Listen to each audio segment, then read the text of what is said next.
참 예수님, 오늘은 6월 30, 연중 제13주간 수요일입니다. 독서와 복음 말씀 봉독하도록 하겠습니다. 성부와 성자와 성령의 이름으로 아멘. 창세기의 말씀입니다. 아브라함에게서 아들 이사학이 태어났을 때 그의 나이는 100살이었다. 아기가 자라서 젖을 떼게 되었다. 이사학이 젖을 떼던 날 아브라함은 큰 잔치를 베풀었다.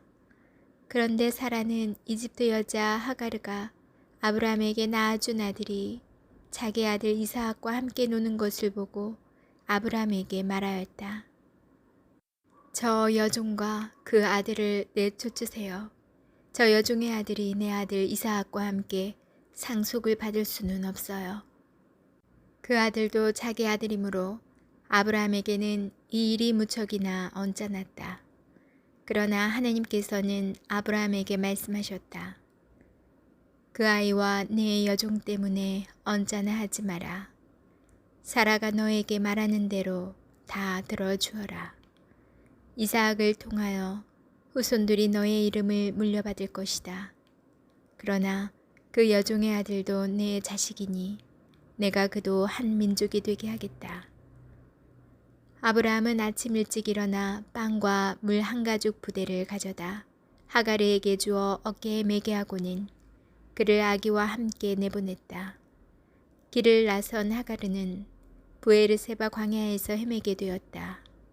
가죽 부대에 물이 떨어지자 그 여자는 아기를 덤불 밑으로 내던져버리고는 활 한바탕 거리만큼 걸어가서 아기를 마주하고 주저앉았다. 아기가 죽어가는 꼴을 어찌 보랴 하고 생각하였던 것이다. 그렇게 그는 아기를 마주하고 주저앉아 목 놓아 울었다. 하느님께서 아이의 목소리를 들으셨다. 그래서 하느님의 천사가 하늘에서 하가르를 부르며 말하였다. 하가르야, 어찌 된 일이냐? 두려워하지 마라. 하느님께서 저기에 있는 아이의 목소리를 들으셨다. 일어나 가서 아이를 들어 올려 내 손으로 꼭 붙들어라. 내가 그를 큰 민족으로 만들어 주겠다. 그런 다음 하느님께서 하가르의 눈을 열어주시니 그가 우물을 보게 되었다. 그는 가서 가죽 부대에 물을 채우고 아이에게 물을 먹였다. 하느님께서는 그 아이와 함께 계셨다. 그는 자라서 광야에 살며 활자비가 되었다. 주님의 말씀입니다. 하느님 감사합니다. 복음 말씀입니다. 마테오가 전한 거룩한 복음입니다. 예수님께서 호수 건너편 가다라인들의 지방에 이르렀을 때 마귀 들린 사람들이 무덤에서 나와 그분께 마주왔다. 그들은 너무나 사나워 아무도 그 길로 다닐 수가 없었다. 그런데 그들이 하느님의 아드님, 당신께서 저희와 무슨 상관이 있습니까? 때가 되기도 전에 저희를 괴롭히시려고 여기에 오셨습니까? 하고 외쳤다. 마침 그들에게서 멀리 떨어진 곳에 놓아 기르는 많은 돼지떼가 있었다. 마귀들이 예수님께 저희를 쫓아내시려거든 저 돼지떼 속으로나 들여보내 주십시오 하고 청하였다. 예수님께서 가라 하고 말씀하시자 마귀들이 나와서 돼지들 속으로 들어갔다. 그러자 돼지떼가 모두 호수를 향해 비탈을 내리달려 물속에 빠져 죽고 말았다. 돼지를 치던 이들이 달아나 그 고을로 가서는 이 모든 일과 마귀 들렸던 이들의 일을 알렸다. 그러자 온 고을 주민들이 예수님을 만나러 나왔다. 그들은 그분을 보고 저희 고장에서 떠나가 주십사고 청하였다. 주님의 말씀입니다. 그리스도님 찬미합니다. 잠시 묵상하겠습니다. 사라가 아브라함에게 하가르와 그 아들 이스마엘을 쫓아내라고 졸라대자 하느님께서는 사라의 부탁을 들어주라 하십니다. 그리고 아브라함은 하느님 말씀대로 행동합니다. 그 결과 하가르와 이스마엘은 집에서 쫓겨납니다. 그들을 생각하면 하느님과 사라가 너무 냉정해 보입니다. 그 냉정함은 호칭에서 드러납니다. 사라는 저 여종과 그 아들이라고 표현합니다. 그녀에게 이스마엘은 아브라함의 아들도 아니고 그저 여종의 아들일 뿐입니다. 하느님께서도 이스마엘을 내 아들이 아니라 그 아이라고 부르십니다. 이에 이런 질문을 던져봅니다. 하느님과 사라에게 이스마엘이 아브라함의 아들이기는 한 것일까요? 창세기의 저자는 이스마엘이 아브라함의 이름이 바뀌기 전에 태어났음에 주목합니다.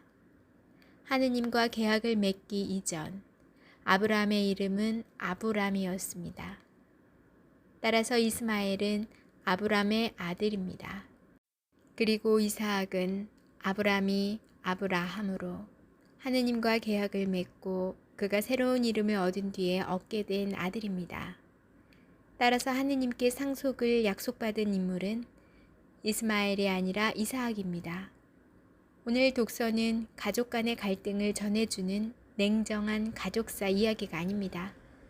이 이야기는 하느님 약속이 바탕이 된 상속의 위협이 되는 상황을 하느님께서 해결하시는 장면을 보여줍니다. 바로 구원의 역사입니다. 우리의 눈으로 바라보면 이해할 수 없는 일들이 많습니다. 그럴 때마다 우리는 하느님께 항변합니다. 하느님께서는 무엇을 하고 계시냐고, 계시기는 한 것이냐며 많은 질문을 던집니다. 이러한 모습은 우리의 처지이고 우리의 생각일 뿐입니다. 하느님께서는 당신의 구원 계획을 가지고 계십니다. 그 계획은 당신께서 사랑하시는 외아드님의 죽음으로 완성됩니다. 지금 우리의 삶의 자리에서는 그분의 계획이 잘 이해되지 않을 수도 있습니다. 그러나 그 안에 감추어진 하느님의 의도가 있음을 믿는 것, 그것이 바로 신앙입니다. 아멘. 성부와 성자와 성령의 이름으로 아멘.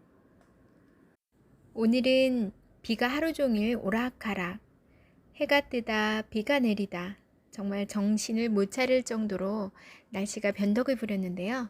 제가 오늘 아침 의자를 옮길 일이 있었어요. 그래서 비가 내리지 않는 상태에서 의자를 거리에서 바퀴 달린 의자에서 이렇게 밀고 가고 있었어요. 근데 갑자기 비가 내리는 거예요. 근데 곧 집이 다가오기 때문에 큰 걱정 없이 그냥 가고 있었는데 도로 건너편 맞은편 쪽의 인도에 저희 본당에 다니는 청년의 뒷모습이 보이는 거예요. 그래서 오전이었는데 이 이른 시간에 일이 없나 보다.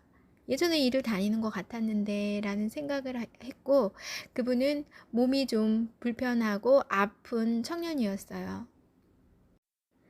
그래서 근데 굉장히 밝아요. 그래서 성당에서도 인사를 나누고 그랬는데, 아무튼 그분이 좀 절뚝거리면서 앞으로 저기 건너편에 가는 게 보이더라고요. 그래서 이 시간에 저렇게 가는 게 조금 안타깝고, 날씨도 이런데 이렇게 몸이 불편한 모습 보니까 좀 마음이 안 돼 있어서 제가 화살 기도를 드렸어요. 뒷모습을 보고. 그리고 가고 있는데 갑자기 그분이 뒤를 확 돌아보더니 저쪽으로 도로를 건너서 오는 거예요. 뭐지? 저한테 다가오는 거예요. 마스크를 썼기 때문에, 그리고 한참 동안 성당에서 못 뵀기 때문에 아마 제 얼굴을 모른다고 저는 생각을 하고 있는데, 알 수도 있고 모를 수도 있고, 그런데 갑자기 저에게 와서는 비가 오는데 우산을 안 쓰고 있어서 제가 우산 같이 쓰려고요 하고 우산을 가지고 온 거예요. 너무 신기하고 참 어떻게 타이밍이 이렇게 딱 맞을 수가 있을까 싶어서 고맙다고 인사하면서 이제 요런저런 얘기하면서 집 앞까지 데려다 주고 그 청년은 올라갔어요. 아마 그 청년을 모르는 처음 본 사람이 그런 행색으로 나에게 다가오면 무서웠을 거예요. 그리고 괜찮다 정중히 거절하고 그냥 혼자 왔을 텐데, 저는 그분이 누군지 알기 때문에 흔쾌히 감사하고 같이 우산을 쓰고 두런두런 이런 이야기를 나누면서 왔어요. 그 순간 그분이 예수님처럼 보이더라고요. 우리는 살아가면서 우리의 눈으로, 우리의 고정관념으로 얼마나 예수님을 거부하고 살까? 예수님이 내민 손을 얼마나 뿌리치고 모르는 척 하면서 이렇게 거절하면서 살지 않았나? 그러면서 한편으로는 계속 예수님을 찾지는 않았나? 교만한 모습을 좀 묵상할 수 있는 시간이었어요. 남은 시간도 잘 보내시고요. 비 오는 날 건강관리 잘 하시기 바랍니다. 전 내일 다시 만날게요.